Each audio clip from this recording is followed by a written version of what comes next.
Hello my dear friends and masters, welcome back to our channel 1S vegetarianism. నా పేరు స్వప్నేశ్వరి. ముందుగా మనందరి గురువైన డాక్టర్ బ్రహ్మర్షి పితామహ పత్రి సార్కి నా యొక్క అనంతకోటి ఆత్మ ప్రణామాలు.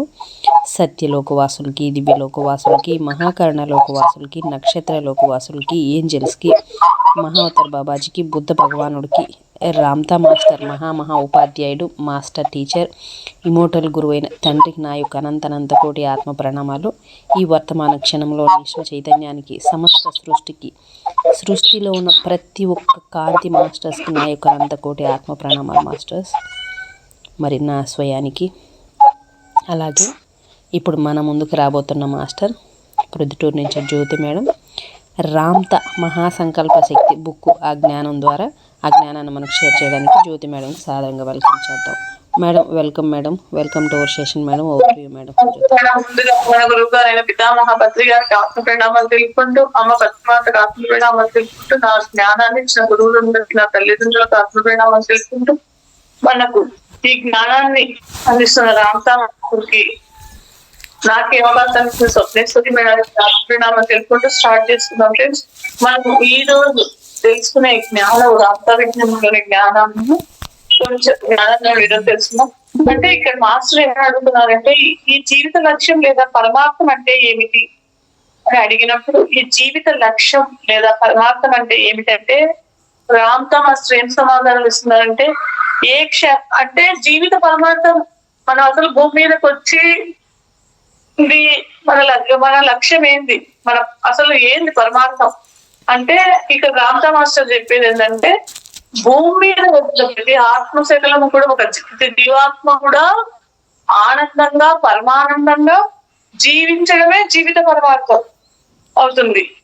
పరిపూర్ణమైన స్వేచ్ఛతో మీరు ఆకాంక్షించిన లక్ష్యాలను అంటే మనం ఇక్కడ భూమి మీద పరిపూర్ణమైన స్వేచ్ఛతో జీవించాలి. మనం ఏవైతే కోరుకుంటున్నామో ఆ లక్ష్యాలను నెరవేర్చుకుంటూ మనం ఇది సాధించాలి, ఏదో ప్రతి ఒక్కరికి ఏదో ఒక లక్ష్యం ఉంటది. అంటే నేను ఇది ఈ జన్మలో ఇది నేర్చుకోవాలి, ఇది సాధించాలి. ఒక సంగీతమైన కళలైనా కావచ్చు, ఆధ్యాత్మికమైనా కావచ్చు, ఏదైనా కావచ్చు, ఏదో ఒక గోల్ అనేది ఉంటది ప్రతి ఒక్క మనిషికి. ఆ లక్ష్యాలు నెరవేర్చుకుంటూ ఏ క్షణంలోనైనా మీ జీవితాన్ని మీ ఇష్టానుసారంగా, అంటే ఇక్కడ రామ్తా మాస్టర్ ఏం చెప్తున్నాడంటే, మీరు ఏ క్షణమైనా మీకు ఇష్టానుసారంగా ఈ జీవితాన్ని మలుపు తిప్పుకోవచ్చు. అంటే ఇక్కడ మనకు ఈ రోజు ఇది ఉంది, ఒక ఇష్టం ఉంది, అది ఆ రోజు ఆ సంకల్పం ఆ లక్ష్యాలతో మనం అది సాధించుకోవచ్చు.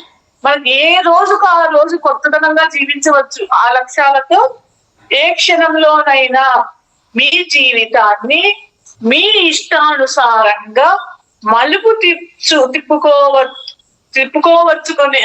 తిప్పుకోవచ్చునే ఎరుకతో ఆనందంగా జీవించడమే పరమార్థం, జీవిత పరమార్థం. అంటే ఏ క్షణానికి ఆ క్షణం మనకు ఎలా అనిపిస్తుందో, ఎలా ఉండాలనిపిస్తుందో ఆనందంగా జీవించడమే జీవిత పరమార్థం అని చెప్తున్నాడు అనమాట. మీలోని బ్రహ్మ పదార్థానికి అపరిమితమైన శక్తి సామర్థ్యాలు ఉన్నాయని మీరు పరిపూర్ణంగా విశ్వసించి మీ జీవిత అనుభవాలను మరి సృష్టించుకోగల స్వేచ్ఛ మీకుందని తెలుసుకోవడమే జీవిత పరమార్థం. అంటే ఇక్కడ మనం అందరము తెలుసుకోవాల్సింది, మనలో ఉన్న దైవం, మనలో ఉన్న ఆ బ్రహ్మ పదార్థానికి ఎంతో శక్తి ఉంది, మనలో ఉన్న ఆత్మకి ఎంతో శక్తి ఉందని అది నమ్మి మీరే సృష్టించుకోవాలి. మీకు ఏ అనుభవాలు కావాలో మీరే సృష్టించుకోగల స్వేచ్ఛ మీకు ఉంది అని తెలుసుకునేదే జీవిత పరమార్థం అని ఇక్కడ రామ్తా మాస్టర్ చెప్తున్నారు. అంటే ఇక్కడ మనం తెలుసుకోవాల్సిందంటే, మీ జీవితము మీ చేతుల్లోనే ఉంది అనే ఎరుకను మనం కలిగి ఉండడమే జీవిత పరమార్థం. మీ జీవితం మీ చేతుల్లోనే ఉంది అనే ఎరుకను కలిగి ఉండడమే జీవిత పరమార్థం. అది ఎరుకను ప్రతి ఒక్కరూ కలిగి ఉంటే చాలు అని చెప్తున్నాడు. మరి మాస్టర్ ఇంకొక క్వశ్చన్ ఏమడుగుతున్నాడంటే, అన్ని నా ఇష్టానుసారమే అయితే నేను అనుకున్నది ఏదైనా సరే సాధించగలిగేటట్లయితే బైబిల్ మరి ఇతర మత గ్రంథాల ప్రకారము నేను భగవంతుడిని ధిక్కరిస్తున్నట్టు కాదా అని అడుగుతున్నారు. ఇక్కడ మీరు ఏం చెప్తున్నారు? మరి అన్ని నా ఇష్ట ప్రకారం ఏం చెప్తున్నారు? అంతా నీ ఇష్టానుసారమే, నువ్వు ఏదనుకుంటే అది అవుతుంది అని చెప్తున్నారు కదా. మరి బైబిల్లో, భగవద్గీతలో ఆ గ్రంథాల ప్రకారము నేను అక్కడ రాసిన గ్రంథాలు నేను భగవంతుడిని ధిక్కరిస్తున్నట్లు కాదా అని అడిగినప్పుడు రామ్తా మాస్టర్ ఏం చెప్తున్నాడంటే, నా ప్రియమైన అద్భుతమైన మాస్టర్స్, దేవుడు అపరిమితుడు, అనంత శక్తివంతుడు. ఆ నియమ నిబంధనలు ఉన్నట్లయితే అనంతత్వం ఎలా ఉంటుంది అని చెప్తున్నాడు. నియమ నిబంధనలు ఉంటే అనంతత్వం అనేది ఉండదు. అనంతత్వం ఎలా ఉంటుంది? దేవుడు అపరిమితంగా అన్ని చోట్ల ఉన్నాడు, అలా శక్తివంతుడు. అలా ఇట్లే ఉండాలి అట్లే ఉండాలి నియమ నిబంధనలు ఉన్నట్లయితే అది అనంతత్వమే కాదు. అనంతత్వం ఎలా అవుతుంది అని చెప్తున్నాడు. ఎలా ఉంటుంది అనంతత్వము ఎలా ఉంటుంది అని చెప్తున్నాడు. దేవుని ప్రేమ అపరిమితమైనది. మీలోని బ్రహ్మ పదార్థము మీ సంకల్పాలు, లక్ష్యాలు, ఆకాంక్షలు మరి కోరికల ద్వారా ఆధ్యాత్మిక చైతన్య పరిణామాన్ని విస్తరింప చేసుకోవాలని ప్రగాఢంగా ఎదురు చూస్తుందంటే, దేవుని ప్రేమ అన్నది దానికి లిమిటేషన్ లేదు, అన్కండిషన్ ఉంటది దేవుని ప్రేమ. అది మనలోని బ్రహ్మ పదార్థము, మన సంకల్పాలు, లక్ష్యాలు, కోరికలు మరి కోరికల ద్వారా మనం పెట్టుకునే సంకల్పాల ద్వారా మనం ఏదైతే గోల్ రీచ్ అవ్వాలో, నేను ఇది సాధించాలి అది సాధించాలని ఆ లక్ష్యాల ద్వారా, కోరికల ద్వారా మనము మన ఆత్మ విస్తరణ, మన ఆధ్యాత్మిక చైతన్య పరిణామాన్ని విస్తరింప చేసుకోవాలని ప్రగాఢంగా ఎదురు చూస్తుంది మన ఆత్మ. మనం ఈ సంకల్పాలు, లక్ష్యాలు పెట్టుకోవడం వల్ల, కోరికల వల్ల ఏమవుతుంది? మన చైతన్య శక్తి అనేది ఎక్స్పాండ్ అవుతుంది, డెవలప్ అవుతుంది అని చెప్తున్నారు ఇక్కడ. జీవితాన్ని సర్వ స్వతంత్రమైన స్వేచ్ఛతో విస్తరింప చేసుకోవడం కోసమే. అంటే జీవితాన్ని మనం ఇక్కడ ఎంత సర్వ స్వతంత్రమైన ఫ్రీ అంటే ఎంత ఫ్రీగా స్వేచ్ఛతో మన జీవితాన్ని విస్తరింప చేసుకోవడం కోసమే మనలోని ఆ బ్రహ్మ పదార్థము, మనలోని దేవుడు సర్వశక్తి సామర్థ్యాలు మనకు సిద్ధపరిచాడు. అంటే ఆ భగవంతుడు మనల్ని ఆ మూల చైతన్యము మనలో ఉన్న ఈ అంశాత్మ, ఈ మూల చైతన్య, ఈ బ్రహ్మ పదార్థానికి ఎందుకు మనం ఇంకా ఎదగడానికి కోసమే మనల్ని స్వేచ్ఛను విస్తరించు ఆయనలాగంటే మనము కూడా ఆ మూల చైతన్యం లాగా, ఆ పరమాత్మ లాగా మనం కూడా ఈ పరమాత్మ లాగా ఎదగడం కోసమే మనలో కూడా అన్ని శక్తి ఆయనలో ఏం శక్తి సామర్థ్యాలు ఉన్నాయి, మనలో అన్ని శక్తి సామర్థ్యాలు ఉన్నాయి, కానీ వాటిని మనము డెవలప్ చేసుకోవాలి అని చెప్తున్నాడు. అన్ని శక్తి సామర్థ్యాలు అంటే జీవితాన్ని మనము సర్వ స్వతంత్రంగా స్వేచ్ఛతో విస్తరింప చేసుకోవడం కోసమే దేవుడు అన్ని మనలో ఇమిడ్చాడు. మన శరీరంలోనే అన్నిటినీ ఇమర్చాడు. అన్ని శక్తి సామర్థ్యాలు మనలోనే ఉన్నాయి. అందుకే చెప్తారు చూడండి, మనకు ఈ మానవ జన్మ దొరకడమే అదృష్టం. ఈ శరీరము మనం తక్కువ అంచనా వేసుకుంటున్నాం. కోటాను కోట్ల విలువైనది. ఎంతో మంది ప్రకృతి దేవతలు కష్టపడి చేస్తే మనకు ఈ శరీరం అనేది మనకు దక్కుతుంది. అన్ని మనకు భగవంతుడు మన శరీరంలోనే అమర్చాడు. అన్ని సర్వశక్తి సామర్థ్యాలన్నీ మన శరీరంలోనే సిద్ధపరిచాడు అని చెప్తున్నాడు. దేవుడు నియమ నిబంధనలు మీపై రుద్దేవాడైతే మిమ్మల్ని ఎన్నెన్నో పరిమితులు కట్టడి చేసేవాడు అని చెప్తున్నాడు. దేవుడు నియమ నిబంధనలన్నీ మీపై రుద్దితే మిమ్మల్ని ఎన్నెన్నో పరిమితులతో కట్టడి చేసేవాడు. మీ మత గ్రంథంలోని నియమాలు ప్లస్ నిబంధనలన్నీ మత ప్రబోధకులు రాసినవన్నీ తప్పు.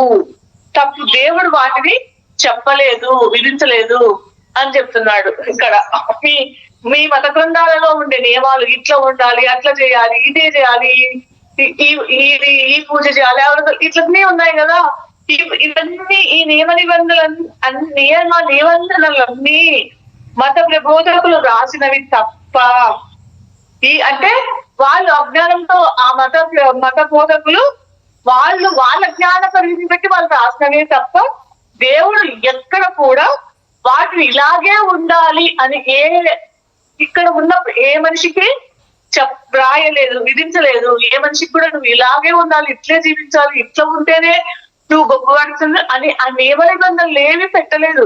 ఈ మత బోధకులు వాళ్ళ జ్ఞానాన్ని బట్టి వాళ్ళు రాస్తున్నారే తప్ప కొందరు వారి కొంతమంది అదే దురహంకారం చేత మనుషులను బానిసత్వంతో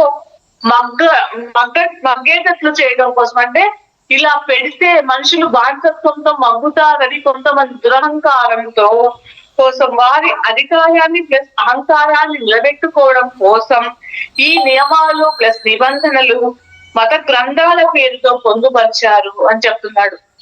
పొందుపరిచారు తప్ప నిజమైన వాస్తవం ఏంటి అంటే ఎక్కడ కూడా ఏ మనిషికి కూడా ఇలాగే బతకాలి, ఇలాగే ఉండాలి, ఇట్లే చేయాలని నియమ నిబంధనలు, పరిమితులు, ఆచారాలు, కట్టుబాట్లు అనేవి ఏమీ లేవు. ఉన్నది ఒక్కటే సత్యం, ఉన్నది ఒక్కటే ధర్మం, ఉన్నది స్వేచ్ఛగా బతకొచ్చు, సంకల్పాలు లక్ష్యాలు పెట్టుకోవచ్చు. ఇంకొకటి ఏంటంటే మన వల్ల ఇంకొకరికి ఏ జీవికి హాని కలగనీయకుండా మనము స్వేచ్ఛగా బతికే హక్కు ప్రతి ఒక్కరికి ఉంది. అంతే తప్ప ఇలాగే ఉండాలి, ఇలా ఈ మత గ్రంథాల్లో నియమాలు నిబంధనలని వాళ్ళు రాస్తున్నారు. బానిసత్వం అంటే మిగతా మనుషులను బానిసత్వంలో మగ్గేటట్లు చేయడం కోసం, వారి అధికారం కోసం, అహంకారాన్ని నిలబెట్టుకోవడం కోసం ఈ నియమాలు ప్లస్ నిబంధనలన్నీ మత గ్రంథాల పేరుతో పొందుపరిచారు అని ఇక్కడ చెప్తున్నారు. మీ సంకల్ప శక్తి ప్రకారమే, మీ కోరిక ప్రకారమే జీవిత అనుభవాలను సృష్టించుకోవాల్సి ఉంటుంది. అది భగవంతుడు మనిషికి ఇచ్చిన పెద్ద వరం. ఏంటి అంటే మనకు సృష్టించుకునే శక్తి ఇచ్చినాడు భగవంతుడు. అది మన సంకల్ప శక్తి ప్రకారమే, మన ఆలోచనే మన అభిష్టం ప్రకారం, మన కోరిక ప్రకారమే జీవిత అనుభవాలను సృష్టించుకోవాల్సి ఉంటుంది. దాని కారణంగా, దాని పర్యావసానంగా ఆధ్యాత్మిక చైతన్య పరిణామం.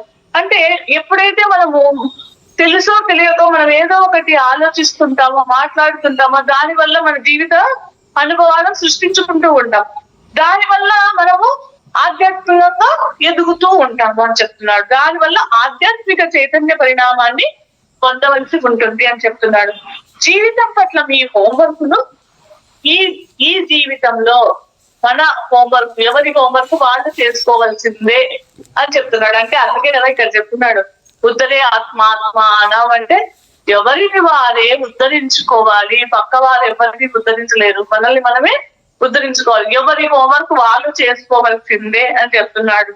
సర్వ ప్రాణికోటి యొక్క మూల స్వరూపము ఆ బ్రహ్మ పదార్థమే అయినప్పుడు బ్రహ్మ పదార్థానికి నియమాలు ప్లస్ నిబంధనలు ఎక్కడ వర్తిస్తాయి అంటే ఈ సర్వ ప్రాణికోటి యొక్క మూల స్వరూపం ఆ బ్రహ్మ పదార్థమే, అంతా బ్రహ్మ పదార్థమే అయినప్పుడు ఈ బ్రహ్మ పదార్థానికి నియమాలు నిబంధనలు ఎక్కడ వర్తిస్తాయి అని చెప్తున్నాడు. మీ అంతరంగంలో అనంతమైన ఇక్కడ మీకు అర్థమయ్యే కావాల్సింది ఏంటంటే ప్రతి ఒక్క మనిషిలో ఉన్నది ఆ బ్రహ్మ పదార్థమే. ఆ బ్రహ్మ పదార్థానికి నియమాలు నిబంధనలు ఎక్కడ వర్తిస్తాయి అని చెప్తున్నాడు. తర్వాత ఇంకొకటి ఏం చెప్తుందంటే మీ అంతరంగములో అనంతమైన ప్రేమ, అపరిమితమైన ఆనందము, అపరిమిత శక్తి సామర్థ్యాలు ఉన్నాయి. మీ లోపల, మీ ఆత్మలో అనంతమైన ప్రేమ ఉంది, అపరిమితమైన ఆనందము ఉంది, అపరిమితమైన శక్తి సామర్థ్యాలన్నీ మీ అంతరంగంలో ఉన్నాయి. వాటి నుంచే మీరు జీవితాన్ని పరిపూర్ణంగా, అలా మీ శక్తి సామర్థ్యాలతోనే మీరు పరిపూర్ణంగా జీవించాలి, స్వేచ్ఛతో వికసించాలి, పరిపూర్ణమైన స్వేచ్ఛతో వికసించాలి అని చెప్తున్నాడు. మీ ఇష్టానుసారమే మీ జీవితం పురోగమిస్తుంది అని పురోగమించవలసి ఉంది అని చెప్తున్నాడు. మీ ఇష్టానుసారమే మీ జీవితం పురోగమించవలసి ఉంది అని చెప్తున్నాడు. దేవుని రాజ్యంలో సంపూర్ణమైన స్వేచ్ఛ ఉన్నది. అక్కడ అపరిమితమైన దేవుని రాజ్యంలో సంపూర్ణమైన స్వేచ్ఛ ఉంది. అక్కడ అపరిమితమైన అవకాశాలు ఉన్నాయి అని చెప్తున్నాడు. అంటే భగవంతుని రాజ్యంలో సంపూర్ణమైన స్వేచ్ఛ ఉంది. అక్కడ ఎన్నో అవకాశాలు మనకు ఉన్నాయి అని చెప్తున్నాడు. అవకాశాలు ఉన్నాయి అని జీసస్ క్రైస్ట్ చెప్పాడు కదా ఆ మాట. దురదృష్టవశాత్తు ఈ భూమి మీద మనిషిపై అనేక నియమాలు ప్లస్ నిబంధనలు దొరుకుతున్నారు. మనకు ఇక్కడ ఏమవుతుందంటే ఈ భూమి మీద మనిషికి తెలిసింది లేక ఈ నియమాలు ఇలాగే ఉండాలి, అనేక నియమాలు అనేక నిబంధనలు రుద్దుతూ ఉన్నారు అని చెప్తున్నాడు. దురదృష్టవశాత్తు ఇలా రుద్దుతున్నారు అని చెప్తున్నారు. వాటి కారణంగా ఏమైతుంది, మనిషి జీవితం దుర్లభం అయిపోతుంది. దుర్లభము బానిసత్వము అలవర్చుకున్నారు అని చెప్తున్నాడు. దుర్బల జీవితాన్ని బానిసత్వాన్ని అలవర్చుకున్నారు అని చెప్తున్నారు కదా. సంక్రాంతి పండుగ ఫస్ట్ రోజు వచ్చిందంటే పండ్లు పోసుకోవాలి, రేగిపండు తల మీద పోసుకొని స్నానం చేయాలి. అట్లా ఎన్నెన్నో ఇవన్నీ ఇలా అనేక నియమాలు ఏం భగవంతుడు ఎక్కడ పెట్టలేదు. నియమాలన్నీ అనేక నియమాలు ప్లస్ నిబంధనలు అన్ని రుద్దబడుతున్నాయి మన మీద. అందుకే మన జీవితం అయిపోతుందంటే అదే కాదు, ఏదైనా సరే ఇలాగే చేయాలి, అలాగే ఉండాలి. దుర్బల జీవితాన్ని బానిసత్వాన్ని అలవర్చుకున్నారు. మనలో ఉన్న ఇలా ఉండడం వల్ల ఏమవుతుంది అంటే మనలో ఉన్న మహిమాన్విత శక్తి, దైవ శక్తి, అపరిమిత శక్తిత్తులను మర్చిపోయారు. మనలో ఉండే శక్తులను మర్చిపోయినాము. బయట వెంపలాడుతున్నాం. బయట ఎవరో మనల్ని కాపాడతారు, ఎవరో మనల్ని సహాయం చేస్తారని మనం ఎదురు చూస్తున్నాము. కానీ మనలోనే ఉంది. అందుకే చెప్తారు, పాట కూడా ఉంది, నీలోనే సర్వం ఉండగా అని. అంటే మనలోనే సర్వం ఉన్నాయి, మనమేమో బయట ఎదుగుతున్నాం. అది కాక మనలోనే అన్ని ఉన్నాయి అని మర్చిపోయినాం మనము అని చెప్తున్నాడు రామతా మాస్టర్. అంతేకాక సాటి జీవజాతులను కూడా హింసించడం చేస్తున్నాడు. అజ్ఞానంతో సాటి జీవజాతులను, మనుషులను హింసిస్తున్నాము, జంతువులను హింసిస్తున్నాము చేస్తున్నారు. ఈ దౌర్భాగ్య పరిస్థితుల్లో ఎవరు దొరుకుతున్నారు? ఇవన్నీ మీకు ఎవరు చెప్తున్నారు? ఇలాగా మీ అజ్ఞానం చేతనే ఇవన్నీ రుద్దబడుతున్నాయి అని చెప్తున్నాడు. మీకు సత్యం తెలిస్తే, సత్యం అవగతమైతే బానిసత్వం నుండి మీకు విముక్తి లభిస్తుంది అని చెప్తున్నాడు. ఈ సత్యం అవగతం అయితే మీకు బానిసత్వం నుండి, సత్యం అంటే మనకు ఏది పాటించకపోయినా, ఏమి చేయకపోయినా నా జీవితం ఏమీ కాదు అనే సత్యం. అమావాస్య రోజు రాహుకాలం ఉన్నా, అమావాస్య రోజు పోయినా, శుక్రవారం పోయినా, ఎక్కడికి పోయినా, ఏమి చేసినా నా జీవితం ఏమీ కాదనే ఆ సత్యం మనకు అవగతం అయితే మనము ఆ బానిసత్వం నుండి మనకు విముక్తి లభించినట్లే అని చెప్తున్నాడు. మన సత్యం ఎక్కడి నుంచి పొందుతారు, ఎలా తెలుసుకుంటారు? ఈ సత్యం మనకు ఎక్కడి నుంచి తెలుస్తుంది అంటే మీ లోపల నుంచే, మీ అంతరంగం నుంచే అని చెప్తున్నాడు. ఇదే పరమసత్యం. పరమ సత్యం అనేది మీ అంతరాత్మ నుండే ఉద్భవిస్తుంది అని చెప్తున్నాడు. అంతరంగమే బ్రహ్మాండము అని చెప్తున్నాడు. బాహ్య ప్రపంచం పిండాండము అని చెప్తున్నాడు.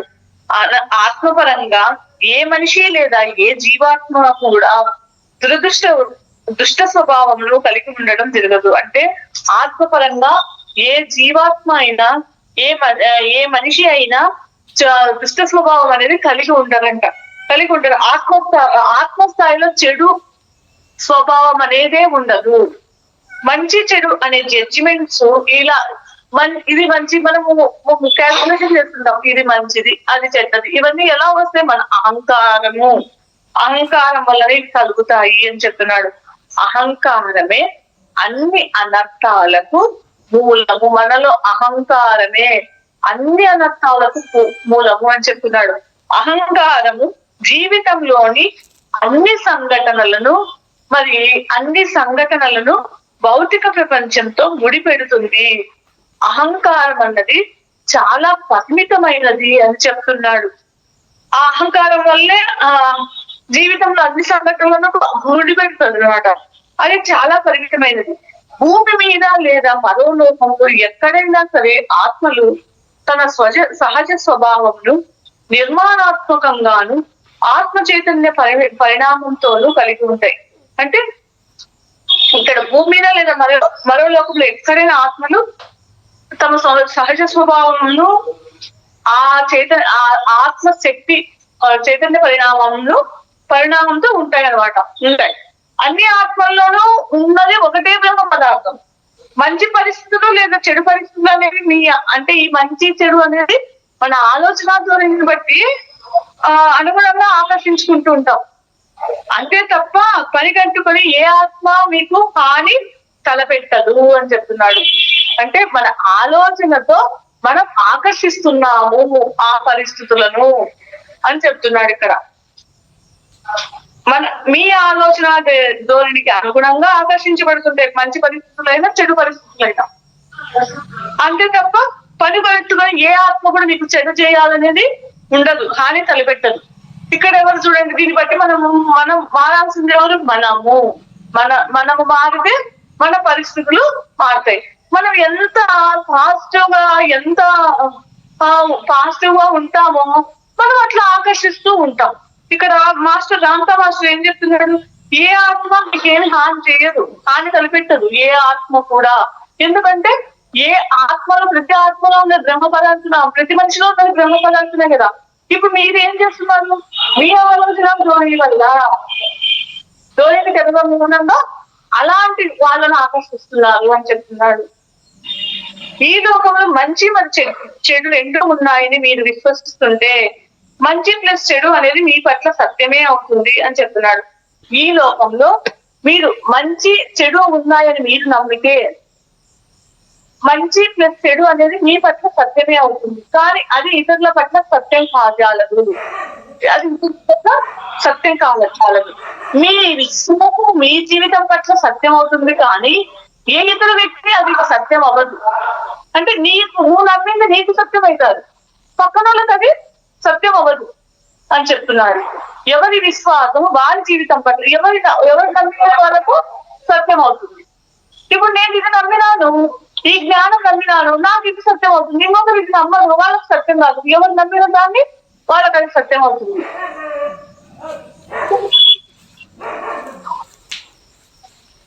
ఈ లోకంలో చెడు మాత్రమే ఉంటుంది అని విశ్వసిస్తుంటే చెడు భౌతిక మీరు కనుక మీ ఆలోచనలు మనం అనుకుంటాం ఈ లోకంలో అందరూ చెడ్డవాళ్ళే, అందరూ చెడ్డవాళ్ళే అనుకున్నాం అనుకోండి. ఎవరు చూసినా ఇట్లనే ఉన్నారు, ఎవరికి మానవత్వమే లేదు, అందరూ చెడుందని అట్లనే ఉన్నారని మనం అనుకుంటే అట్లాంటి వాళ్ళని ఆకర్షిస్తామని చెప్తున్నారు ఇక్కడ. అట్లా నమ్మితే మీరు ఆ చెడు భౌతిక సంఘటనలే ఆకర్షిస్తారు. అందుకే చెప్తారు చూడండి, ఏమని చెప్తారు? పచ్చకామర్ల రోగికి లోకం అంతా పచ్చదనానికి వస్తుందని. మీ దృష్టిని బట్టి సృష్టి ఉంటుంది. ఇది అన్ని పచ్చగా నాకు అంత బాగా వస్తుందంటే అట్లనే అటువంటి వాళ్ళని ఆకర్షిస్తారు. నాకు అందరూ సహాయం చేస్తారు అనుకుంటే నాకు అందరూ సహాయం చేసేటోళ్ళు మీకు ఆకర్షిస్తారు. అంటే ఇక్కడ మీరు ఏదైతే నమ్ముతారో, మీరేదైతే ఈ లోకంలో చెడు మాత్రమే ఉంటుందని విశ్వసిస్తే ఆ భౌతిక సంఘటనని ఆకర్షిస్తారు. ఇక్కడ మనం నమ్మాల్సింది నాకు అందరూ మంచి చేస్తారు, నాకు అందరూ మంచిగా జరుగుతున్నారు. అలాంటి పాజిటివ్ ఇక్కడ మనల్ని మనము మార్చుకోవాలి. మనల్ని మనం ఎప్పుడైతే మార్చుకుంటూ ఉంటామో అలాంటి సంఘటనలే మన జీవితంలోకి వస్తాయి. ఈ సత్యం మీ వరకే వర్తిస్తుంది, అది ఇతరులకు మీ వరకే వర్తిస్తుంది, ఇతరులకు వర్తించదు అని చెప్తున్నాడు. మీరు ఎప్పుడైతే జ్ఞానం పెంచుకునే కలిసి సత్యం పట్ల అవగాహన కూడా విస్తరిస్తుంది. మీరు జ్ఞానం ఎప్పుడైతే పెంచుకుంటారో అప్పుడు మీకు సత్యం కూడా అర్థమవుతుంది. ఇది సత్యము అని ఇంతకాలము నమ్ముతూ వస్తున్న ఒక విషయాన్ని కొంత జ్ఞానం మీకు ఇప్పుడు ఒక విషయము సత్యం అనిపిస్తుంది, కొంతమందికి పూజలు సత్యం అనిపిస్తాయి.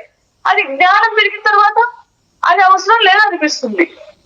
అంటే జ్ఞానం మనకి పెంచుకునే కొద్దీ అది సత్యం ఒకసారి సత్యమైనది ఒకసారి సత్యం కాకపోవచ్చు. అందుకని పత్రిసారి ఏం చెప్తాడంటే ఏది తప్పన్నది లేనే లేదు, ఎవడి స్థితిలో ఎవడి జ్ఞాన పరిస్థితి బట్టి అది వాళ్ళకు కరెక్ట్ అంతే.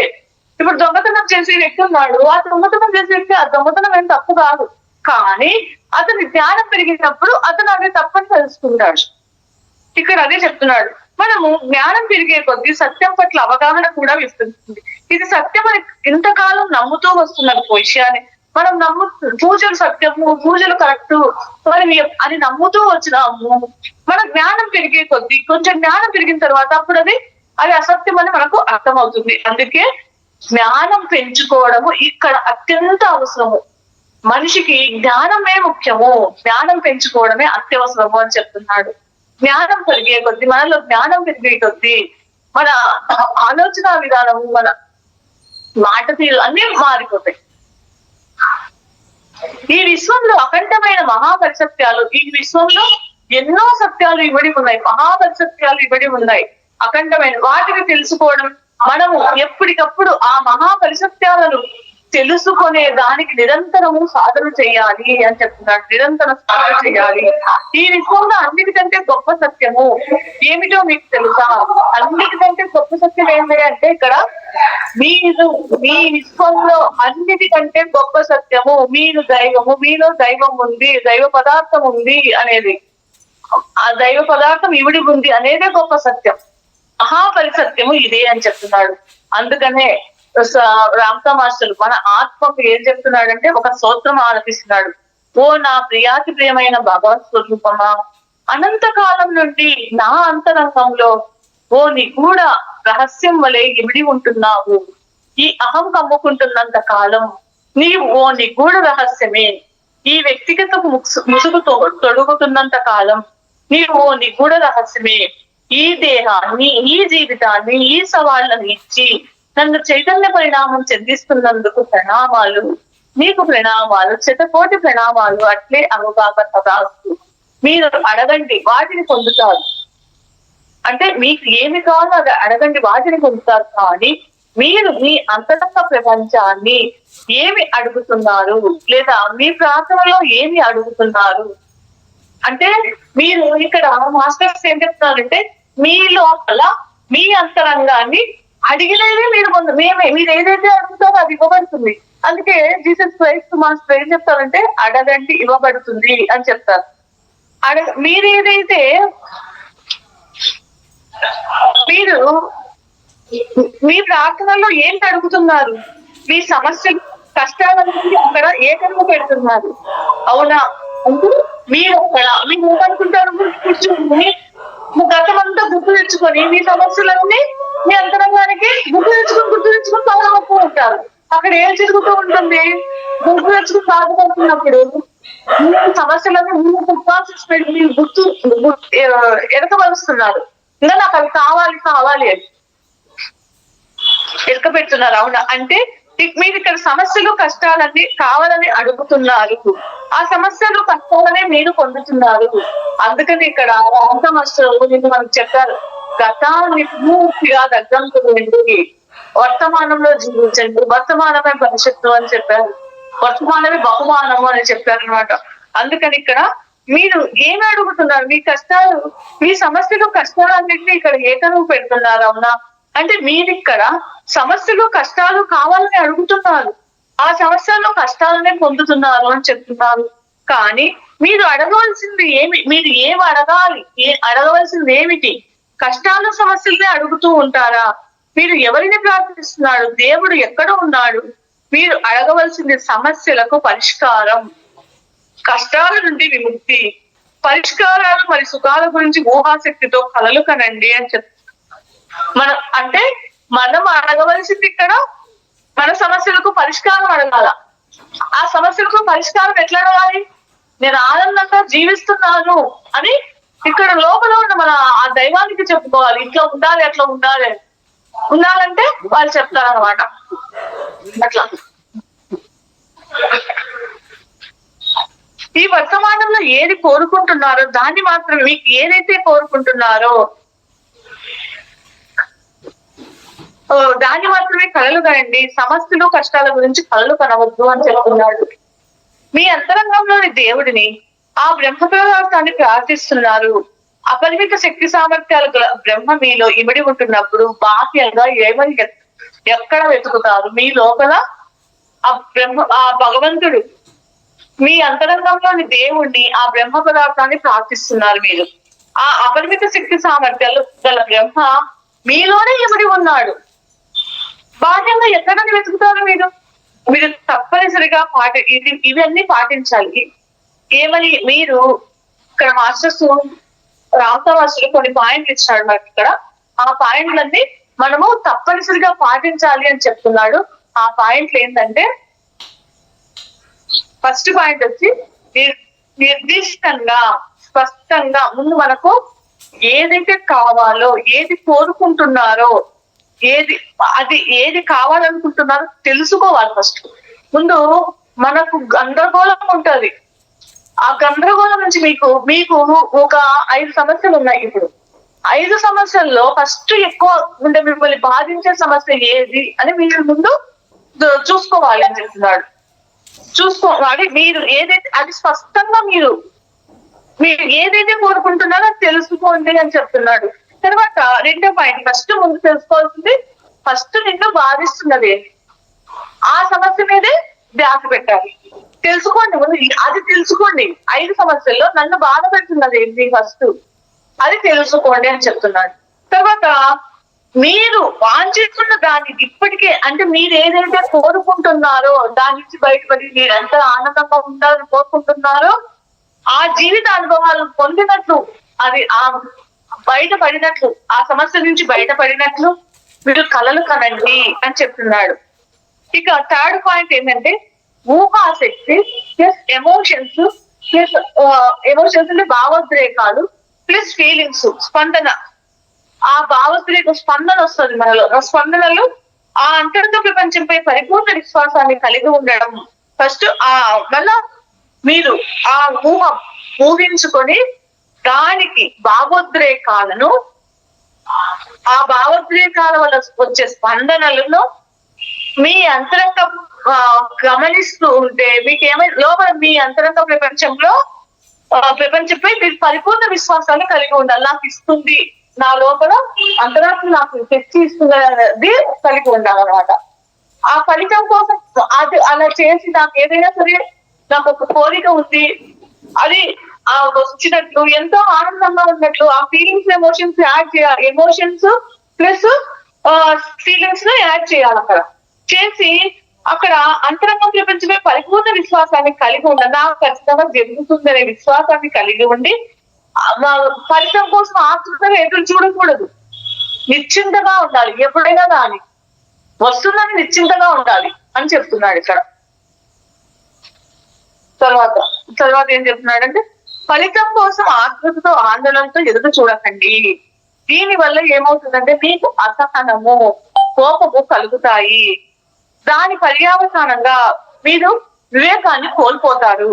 వివేకాన్ని కోల్పోయినప్పుడు మీలోని బ్రహ్మ పదార్థ వివేకాన్ని కోల్పోతే అనుభూతి చెందలేదు. మీరు ఆ అనుభూతి చెందలేకపోతే ఆ పని సక్సెస్ కాదు అని చెప్తున్నాడు. ముందు ఇక్కడ ఆ అనుభూతి ముఖ్యం. ఇక్కడ మీరు ఏదైతే కోరుకుంటున్నారో దానికి ఆ అనుభూతిని జత చేస్తే, ఆ ఫీలింగ్స్ జత చేస్తే, ఆ స్పందన కలిగించినప్పుడు అది మీ అంతరంగంలో నుంచి బయట ప్రపంచంలో నుంచి మీకు వాస్తవ రూపం చెందుతున్నారు. ఫలానా విధానం, మళ్ళీ 4వ పాయింట్ ఏం చెప్తున్నాడంటే, ఫలానా విధానంగానే ఉండాలి, ఫలానా మార్గంలోనే నాకు సంకల్పం నెరవేరాలి అని అంటే ఇప్పుడు చూడండి, ఫలానా విధానంగానే ఉండాలి, ఫలానా మార్గంలోనే నా సంకల్పం నెరవేరాలి, ఇది తెలుసుకుని కూర్చోకండి. అంటే దీనికి ఏంటంటే, ఇప్పుడు నాకు 1 లక్ష రూపాయలు రావాలి, ఆ 1 లక్ష రూపాయలు నువ్వు కోరుకుంటున్నావు, డబ్బులు కోరుకున్నప్పుడు నాకు నా వ్యాపారంలో నుంచి నాకు ఈ 1 లక్ష రూపాయలు రావాలి, డిగ్రీ తీసుకొని కూర్చోకండి. ఎట్లయినా నాకు 1 లక్ష రూపాయలు అవసరం. అది ఏమవుతుంది, నీ అంతరంగం ఎక్కడి నుంచో నుంచి నీకు తెచ్చి పెడతాది.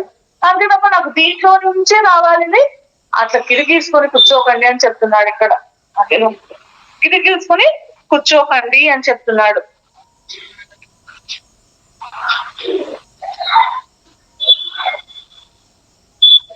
అనూహ్యమైన మార్గాలలో మీ సంకల్పం లక్ష్యం, మీకు లెక్కలేనన్ని మార్గాలలో మీ సంకల్పం అనేది ఆ 1 లక్ష రూపాయలు అనేది మీకు వేరే వాళ్ళైనా తెచ్చి ఇవ్వచ్చు, ఎన్నో మార్గాలను నీకు రావచ్చు.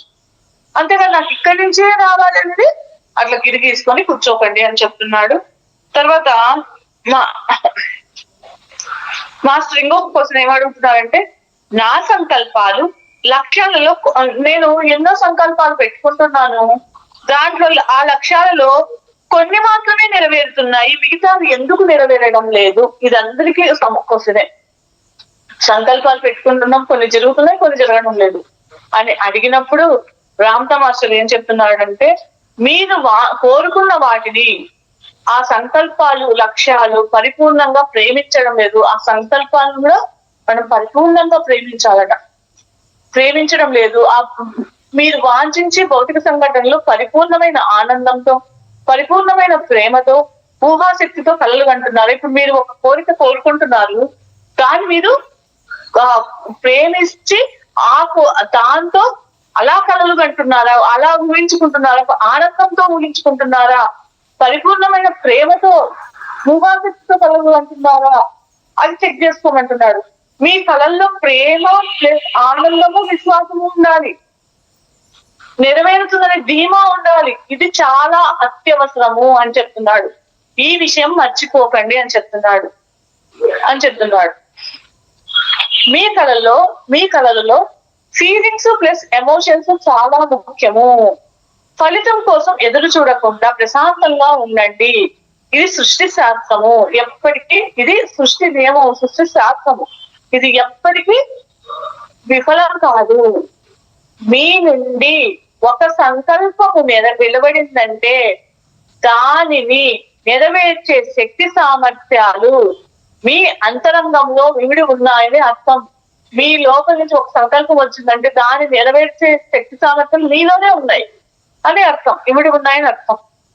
అందుకనే ఆస్క్ అండ్ షెల్ రిసీవ్ అంటే మీరు అడగండి మరి దానిని పొందుతారు అని చెప్తారు. మీరు అడుగుతున్నారు కానీ ఎలా పొందాలో, ఏ మార్గంలో పొందాలో, ఎప్పుడు పొందాలో, ఇలా అన్ని ఏర్పాట్లు మీ అంతరంగ ప్రపంచం చూసుకుంటుంది. మీరు అడగండి మరి దానిని పొందుతారు. మీరు అడుగుతున్నారు కానీ ఎలా పొందాలి, ఏ మార్గంలో పొందాలి, ఎప్పుడు పొందాలి, ఇలా అన్ని ఏర్పాట్లు మీ అంతరంగ ప్రపంచమే చూసుకుంటుంది అని చెప్తున్నాడు. ఎంతో కాలంగా తెగని సమస్యలకు పరిష్కారం, ఎంతో కాలంగా దొరకని సమాధానం, ఎంతో కాలంగా దొరకని ఫలితము, ఇలాంటి వాటిని ఎంతో కాలంగా మీకు ఎన్నో సమస్యలు, కోర్టు సమస్యలైనా కావచ్చు, పిల్లల పెళ్లిళ్ళైనా కావచ్చు, చదువు ఉద్యోగాలైనా కావచ్చు, ఎంతో కాలంగా జరగని సమస్యలకు పరిష్కారం, ఎంతో కాలంగా దొరకని సమాధానము, ఎంతో కాలంగా దొరకని ఫలితము, ఇలాంటి వాటిని ఈ అంతరంగ ప్రపంచానికి అప్పచెప్పిన పక్షంలో మీరు ఎంతో కాలంగా మీకు ఆ సమస్యకు పరిష్కారం దొరకని పక్షంలో మీ ఆత్మ మీలోని దైవానికి అప్పచెప్పినప్పుడు మీరు ఊహించని రీతిలో అన్ని పరిష్కారాలు మీకు లభిస్తాయి, మీకు అన్ని సమాధానాలు మీకు లభిస్తాయి, అన్ని ఫలితాలు మీకు వస్తాయి అని చెప్తున్నాడు. ఎంత ఆలోచించినా తెగని సమస్యలు, మీ ఇంటెలిజెన్స్ కు శక్యంగాని కార్యాలను, మీకు ఎంత ఆలోచించినా కష్టం ఉండే సమస్యలు, మీ ఇంటెలిజెన్స్ కు అర్థం కాని కార్యాలను మీ అంతరంగానికి అప్పచెప్పి ఊహాశక్తి, ఎమోషన్స్, ఫీలింగ్స్ ను ఆశ్రయించండి. మీరు ఏవైతే కోరుకుంటున్నారో అన్ని నెరవేరబడతాయి. అంతరంగ ప్రపంచం నుండి, మీ లోపల నుంచి మీకు సమాధానాలు లభిస్తాయి. మీ ఇంటెలిజెన్స్ కు గల అసాధ్యమైన వాటిని మీలోని బ్రహ్మ నెరవేరుస్తాడు. మీలోని బ్రహ్మ అపరిమితుడు, మీలోని బ్రహ్మ దివ్య ప్రకాశ స్వరూపుడు. ఇక్కడ నుండి ప్రయాస పడడము అనవసరము. భయాందోళనకు లోనయ్యి మీరు అవుతుందో కాదో అని భయానికి లోనయ్యి ప్రశాంతతను కోల్పోకండి అని చెప్తున్నాడు. మీ ఇంటెలిజెన్స్ కు అసాధ్యమైన కార్యాలను అంతరంగంలోని బ్రహ్మకు అప్పచెప్పిన తర్వాత ఇక నిశ్చయంగా ఉండండి. అయితే మీకు ఏమి కావాలో, ఏది కోరుకుంటున్నారో స్పష్టంగా నిర్దిష్టంగా తెలుసుకొని మీ అంతరంగంలోని బ్రహ్మకు చేరవేయవలసిన బాధ్యత మీదే అని చెప్తున్నాడు. అంటే మీకు ఏం కావాలి, ఏది కోరుకుంటున్నారు స్పష్టంగా తెలుసుకొని మీ అంతరంగంలోని దేవునికి చేరవేయవలసిన బాధ్యత మీదే. ఇది వరకు మీకు ఎప్పుడు బోధించబడిన నిగూఢ సత్యం ఇదే అని చెప్తున్నాడు. మీకు ఇది వరకు ఎప్పుడు బోధించబడిన నిగూఢ సత్యం ఇదే. కేవలం సంకల్ప శక్తి వల్లనే ఈ విశ్వంలో, అంటే ఇక్కడ ఈ విశ్వంలో సంకల్ప శక్తి వల్లనే ఈ సకల చరాచర సృష్టి ఉద్భవించినది. సంకల్పం వల్ల కోటాను కోట్ల జీవరాశులు జీవ ప్లస్ ఆధ్యాత్మిక ఒక సంకల్పం వల్లే కోటాను కోట్ల జీవరాశులు ప్లస్ ఆధ్యాత్మిక చైతన్య పరిణామము చెందుతున్నాయి అని చెప్తున్నాడు. అంటే ఒక సంకల్పం వల్లనే జీవరాశులు చైతన్య పరిణామం చెందుతున్నాయని చెప్తున్నారు. సంకల్పాలు లేకుండా సృష్టి లేదు, సంకల్పాలు అనవసరం, అంత ఆటోమేటిక్ గా జరుగుతుందని చెప్పే మెట్ట వేదాంతులు మీ ఆలోచన నుండి వెలివేయండి. సంకల్పాలు పెట్టుకోవద్దండి, అవి అనవసరము, అవే మీకు ఏం జరగాలో జరుగుతుంది అని చెప్తుంటే వాళ్ళ మాటలు మీరు వెలివేయండి అని చెప్తున్నాడు. వాళ్ళ మెట్ట వేదాంతుల ఘోష వల్లనే మానవ జాతి, వాళ్ళు చెప్పడం వల్లే మానవ జాతి ఇంత కష్టమైన పరిస్థితులలో ఉన్నారు, బానిసత్వంలో మగ్గుతున్నారు అని చెప్తున్నాడు. ఈ మెట్ట వేదాంతగాళ్ళు ప్రాపంచిక సంకల్పాలు మరి ఆధ్యాత్మిక లక్ష్యాలు అని ఘోష పెడుతూ ఉంటారు. వీరి ఘోషను అనుసరించడం వల్లనే ఈ భూమి ఇంత దరిద్రంగా దుఃఖము మరి బానిసత్వము తాండవిస్తున్నాయి అని చెప్తున్నాడు. సంకల్పాలు వద్దు అని ఘోష పెట్టే మెట్ట వేదాంతగాళ్ల బోధనలు విసిరి కొట్టండి. వాళ్ళ మిడిమిడి జ్ఞానం మీకు శాపం కాకూడదు, వాళ్ళ మెట్ట వేదాంత ఘోష మీకు అవసరం లేదు అని చెప్తున్నాడు. జీవిత అనుభవాలు పొంది తద్వారా జీవిత చైతన్య పరిణామము ప్లస్ ఆధ్యాత్మిక చైతన్యం పరిణామం చెందాలనే సంకల్పంతో మీరు ఇక్కడ భూమి మీద జన్మ తీసుకున్నారు అని చెప్తున్నారు. జన్మ తీసుకోవడమే ఒక సంకల్పం, మరణం కూడా ఒక సంకల్పమే. మరో లోకానికి అంటే మరో లోకంలోనికి ప్రయాణించడము కూడా ఒక సంకల్పమే. జీవితానుభవాలను పొందడం కూడా సంకల్పం వల్లనే సంభవిస్తుంది. మహామూల చైతన్యము బ్రహ్మ పదార్థం తనను తాను కోటాను కోట్ల లోకాలుగా కోటాను కోట్ల జీవాత్మలుగా సంకల్పించుకొని, అంటే ఈ బ్రహ్మ పదార్థము తనను తాను కోటాను కోట్ల లోకాలుగా కోటాను కోట్ల ఆత్మలుగా సంకల్పించుకొని సృష్టి కావించుకున్నది. సంకల్పము కారణమైతే దాని పర్యావసానం సంభవించిన ఈ సృష్టి కార్యం. అందుకే కారణం లేనిదే కార్యం ఉండదు, కారణం నుండే కార్యం ఉద్భవిస్తుంది. ఈ సృష్టి అంతా కూడా కారణ కార్య సంబంధం నుండే ఉద్భవిస్తుంది. మీ అంతరంగంలో కారణం ఉన్నది, దాని పర్యావసనంగా పొందే జీవిత అనుభవాలు కార్యాలుగా వాస్తవ రూపం చెందుతాయి అని చెందుతాయి.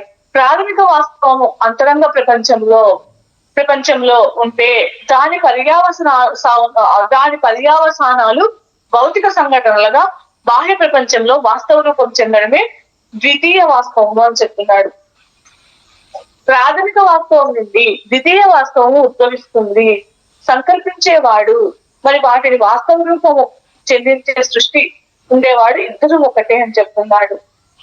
సంకల్పించేవాడు మీ ఇంటెలిజెన్స్ పరిధిలో ఉంటే వాటిని అనుగ్రహించే బ్రహ్మ మీ అంతరంగంలోనే ఉన్నాడు, ఈ ఇద్దరు ఒక్కటే అని చెప్తున్నాడు.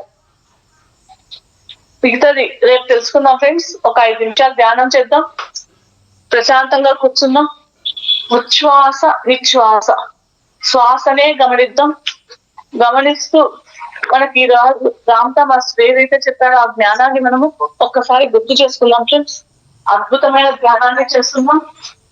ఉచ్ఛ్వాస నిశ్వాస